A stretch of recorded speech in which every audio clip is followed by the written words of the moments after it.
It is Friday. It is 5:15. It is time to talk renovating. Although I'm going to make this one quick because I'm literally dying to get out of the office and go train. But you guys know that I love doing my daily lives. It has now become a real habit, literally first thing in the morning when I'm doing my to-do list for the day of all the urgents that have to get done that day. A big part is do my live because it actually excites me. I really love getting on here and doing it now. So actually, if anyone's coming on, Mike, hey Mike, let me know if you have a question. Happy to do a quick Q&A today actually.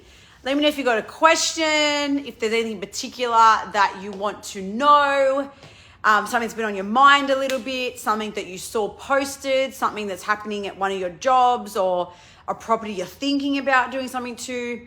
If you got a particular question, jump on and ask. This week has been awesome for us. And actually, before I forget, the free offer that we are launching, it is like the last 5% my team are working on right now to make sure it is perfect. It is a 6-video mini series. They're like 6-7 minutes each.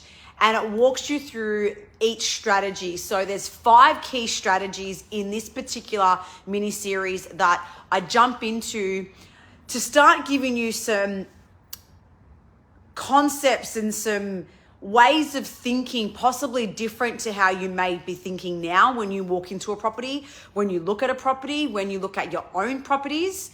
It's, there's a skill in you've got to see past all the imperfections, all the repairs, all the broken things, especially when you're going to buy a property that you want to renovate, to flip. You've got to see past that.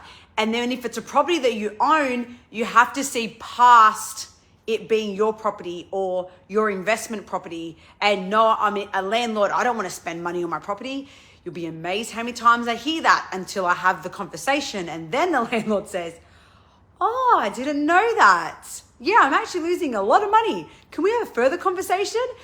So here's what I want to say. Here's the time that I'll answer your question in a sec, Mike. Here's the time that I want to make this mini series a way to start opening your mind, start having you think about what can you do differently in your current properties, in properties you're thinking of getting, and what that can do to the value, to the rental, to the profit, all of that, because there is a way you have to see property. And it's part of what I've said recently too, disconnecting from it being emotionally your property or the renovation that you like or the outcome that you want. It needs to be what's going to work for that property to get you the best return. And how do you then do that? So the mini series is about that. It's to start having you think of ideas that you might have literally a golden nugget right in front of you. And I've had clients ring me saying, look, property's a bit run down. Can you have a quick look? And then when I do some numbers for them, I'm like, do you realize how much income you're missing out on? And they're like, really? No, we didn't know that. And I'm like, oh my God, thank God you're talking to me. Let's go through your feasibility, because there's a stack of asset value you're missing out on and a whole stack of rental income. And I remember a client down south that had a property rented for like 15 years and the tenant was moving out, and the property manager rang me and said, look, my client was going to renovate and try to work out how to renovate themselves, but they've literally been trying to get the toilet and a little part of the bathroom fixed in their granny flat, and it's taken them like 4 weeks. Can you maybe just have a chat with them? Spoke to them, and they were so overwhelmed because the extent of this house was like mold infested. The walls were mostly moldy. The tenant was living there like that. Like, it wasn't reported. I don't know how long it'd been going on for. Don't know all the in and outs, but the gyprock was peeling. It was cracking. They were literally like, we don't even know where to start in what we have to do to repair all of this. Luckily, they met me because I took the whole stress away. But the most important part, I want to mention this, is we did a design on that property that was a 4 bed, 1 bath, and an outdoor laundry. We converted it into being a 4 bed, 2 bath, making the main bathroom the ensuite, converted the external laundry into an internal bathroom and then relocated and put a brand new laundry in a different spot.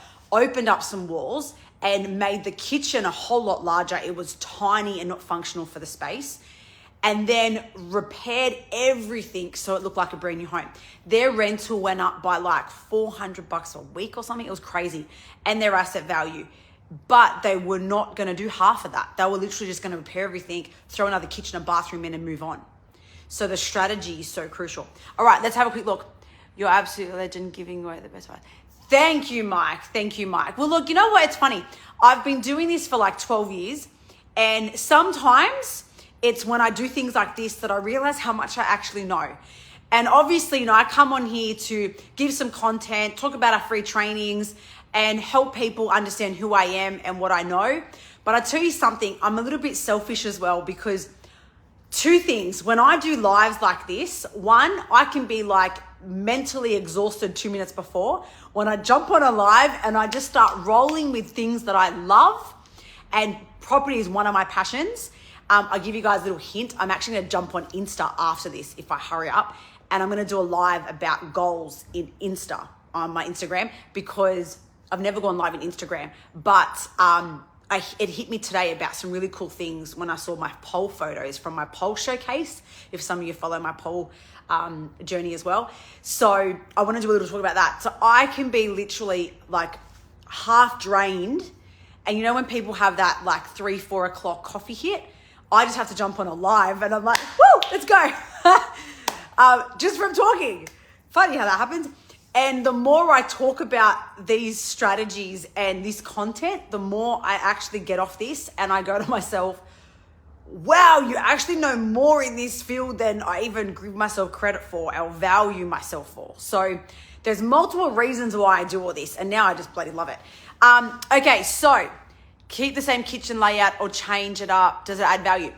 Okay, it depends on the property. It depends on a couple things. So one, depends on the size property. Depends on if there is options to change the layout. It depends on what the end game is. If it's to resell, re-rent, and it depends on how much value that's going to add. So for an example, I can have a property worth $1 million in one area that could go up, say, 200 grand if I do the right strategy. If it's going to go up 200 grand, I'm going to be redoing the kitchen. I'm going to be making it bigger. I'm going to be changing the layout to get a better functionality if it needs that. If I've got a property over here that's only worth 400,000 and the max it might go up is maybe 70 grand, 80 grand, 100 grand, then I may not be changing the layout. I may just be facelifting it, or I may be adding some more cabinetry if I can to make it bigger. So it's not as much as let's walk into a kitchen and be like, yeah, let's change it. It's more about all the other aesthetics, because again, you can get really emotionally attached to, oh, I want an amazing kitchen, but how much value is that going to add and what's it going to cost in order to close that gap to add the value? So there's a few factors. And again, is the kitchen in okay condition that it can be facelifted, or is the kitchen falling apart that you need to gut it? Because if you need to gut it, then perfect opportunity to change the layout. Kitchens are probably one of the easiest things to change layouts, because you can make it look more functional without moving cooktop and oven and sink. It's not so much a change of layout means you've got to move those. You can still keep the plumbing where it is. It's pretty easy to move. If you need to move, say, ovens and range hoods, it's pretty easy to move that, because it's just the sake of moving a PowerPoint over. It's very cost effective. But when you talk about a bathroom, it's completely different, because you're then completely changing configuration. You're adding a whole lot more cost when it's a plumbing work instead. Using laminate is more durable, but does it reduce the value of the house if you want to flip it? Okay. When you say laminate, are you talking about the doors or are you talking about the bench top? Because I'll give you an answer on both of those. Laminate doors, again, depends on the value of the home. If you're talking about, I'll give you an example, we're designing a Chiswick unit at the moment in Chiswick Inner West. We're talking about like the 1.5 mark, probably 1.7, 1.8 when it sells next year or in a year's time. It's not a direct flip right now. No way would I put laminate in that. Laminate is just too low cost of a material. You can tell it's laminate, it reduces the high-end look you're trying to achieve. So I would go poly. However, I may do like a poly and a polytech, which is a laminate. like timber look or a feature. But even though it's laminate, it will be a higher quality laminate. So it's not like your stock standard laminate that you'd buy in like a white.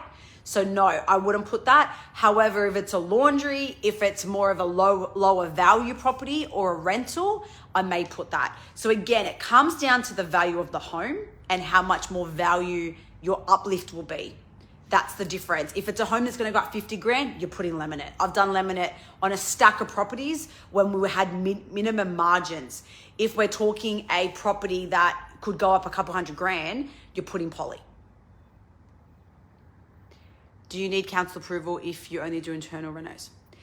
No, you don't need council approval. However, even doing internal renos, for example, if you're doing new bathrooms in a whole different location and changing rooms, some councils do require you to do that. So I always recommend everyone, whatever you're doing, just check if you need council approval and then make your decision if you're going to go through that method or not. Something as simple as, and I'll give you guys a heads up on this one, changing a window, an external window to a doorway actually needs council approval. I did a property where we did this beautiful deck. It was all within requirements, so it was exempt. We didn't have to need council approval. But because we changed the window to a doorway, it did. This was a number of years ago. But what was interesting was the neighbor dobbed in my client that I was working with because of the deck. So the council came out and said, we got notified that you've done a deck. They checked and went, no, the deck's fine, because I did all the compliance. And I said, no, there's no problem with the deck. We know that's exempt. But what they then said to my client was, but because you've changed the window to a door, that needed to be approved. So he just had to fill out a form and it was approved on the spot. But again, always double check, because I wasn't even aware of that. A lot of my renos are very more cosmetic, but every so often we jump into things that are a little bit bigger. So now I'm learning more and more what we need to always double check to make sure every client's covered off. You want to try to avoid things that need council, because you then end up having to get plans done a certain way that costs more, and then a private certifier to get a CDC or go to council, and it gets a bit messy. So I only say to clients, if there's value in your home to super extend and do, I've got a client, we're looking at doing an extension because that's going to add big value. We want to add an whole extra living space, another bedroom, another bathroom, so we can really increase her asset value. So then it's worth her going to do that, because there is a big jump in the uplift. But if you're looking at doing minor works, try not to do it in a way that you then need to go to council for it. That, without me sounding like I'm not giving the right advice, more like I'm saying, if you're going to do works, check that it doesn't require council. If you're going to extend and do bigger works, then yes, 100%, that's all got to go to council. You couldn't tell me. Thanks, Mike. It's I tell you, when I used to do lives, I used to actually get really nervous, which is funny because I do presentations all the time. I've talked in front of hundreds of people about property. My first presentation, I was actually asked years ago to a property group, and they said, can you do a chat to us about strategic renovations? And it was my first presentation, and I think they said to me I had an hour and a half. I did not pre-prep it. I just grabbed a handful of slides I wanted to talk about, and I got up there with my mic, and I was wearing stilettos back then. It was pre-COVID because I was in stilettos. Crazy. It was before kids too, actually. And anyway, I went on talking, and I was like talking about bathrooms and kitchens and this and case studies, and I was so into my presentation. Literally no one budged for the whole time. And then all of a sudden, well, it felt like all of a sudden, the organizer at the back, and he's like, Carissa. And I'm like, yeah. And he's like, we kind of need you to wrap it up. We've been here for 3 hours. I was like, holy shit. Sorry, my language.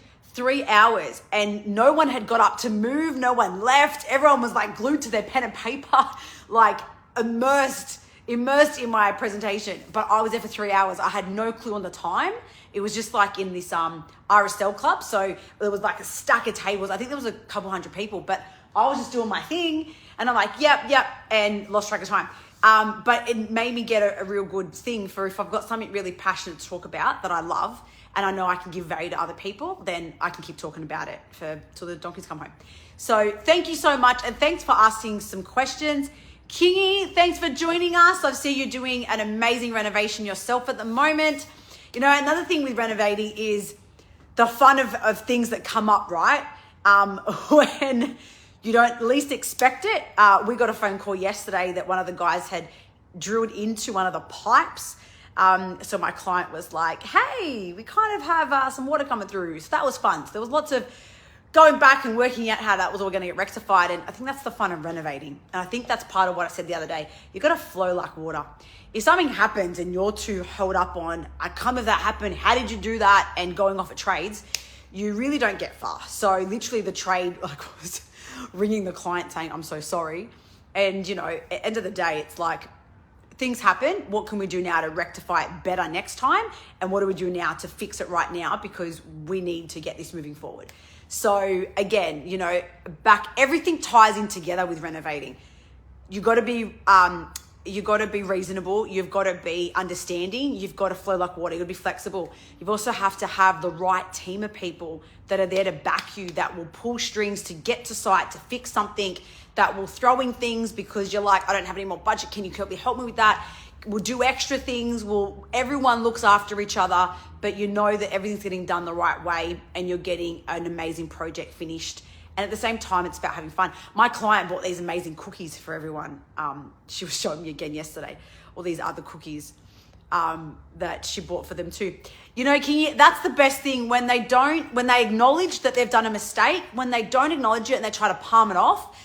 That's one thing that annoys me with trades. If something comes up and whether it's, something they've left on site or something, they've even come half an hour late to what they said, and I hit them up on it. It's like, hey, let the client know because they're there waiting to give you access. Let them know. If I get, yep, no problem, our mistake, yep, no problem, I know for next time, great. But when I get, no, it's not my fault, or no, and people can't take responsibility, it's my pet hate. It turns me off straight away. So I don't care how good of a trade you are, but if you don't take responsibility when you've made a mistake or when something's not gone the way it's meant to go, things happen, but it's really easy to be like, you know what, I kind of stuffed that up, or I didn't forward check that, or I made a little mistake, I didn't think properly about this. This is what we need to do next. It makes it a whole lot breezier, which is most important. So glad they did that. Glad they fixed it for you. And you're on the way. As a project manager, I'm happy in holding them.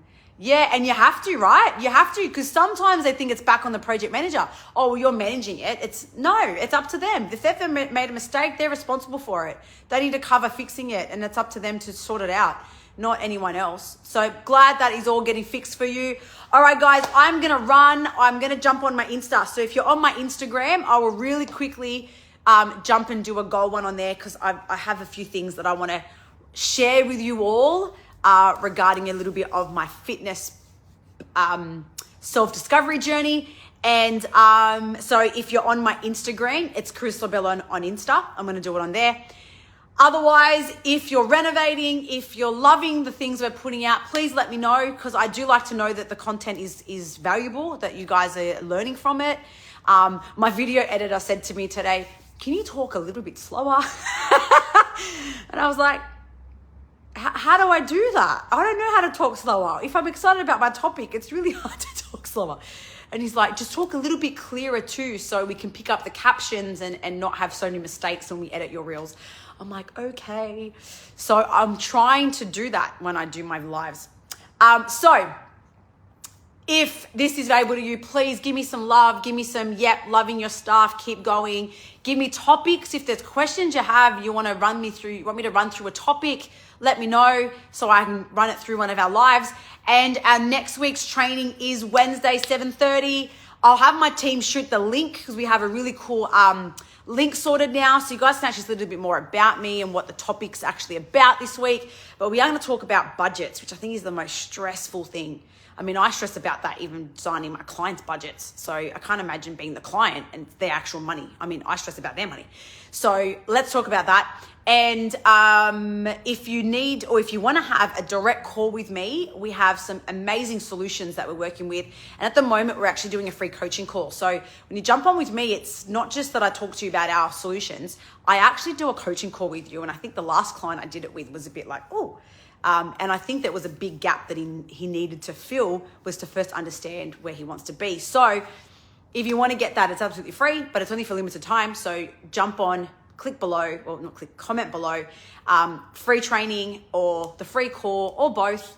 And my team will get onto that. And our free offer will be launched tomorrow morning. We are just the last 5% ready. If you want our free offer again, it's the 5 video mini series of the 5 strategies to instantly boost value, absolutely free, in a little video thing that we send you. You can comment that below as well. Otherwise, have the best weekend. I'm sure I'll be on live again tomorrow with another topic. If you want me to talk about something in particular, comment below, and I'll see you guys then. Bye.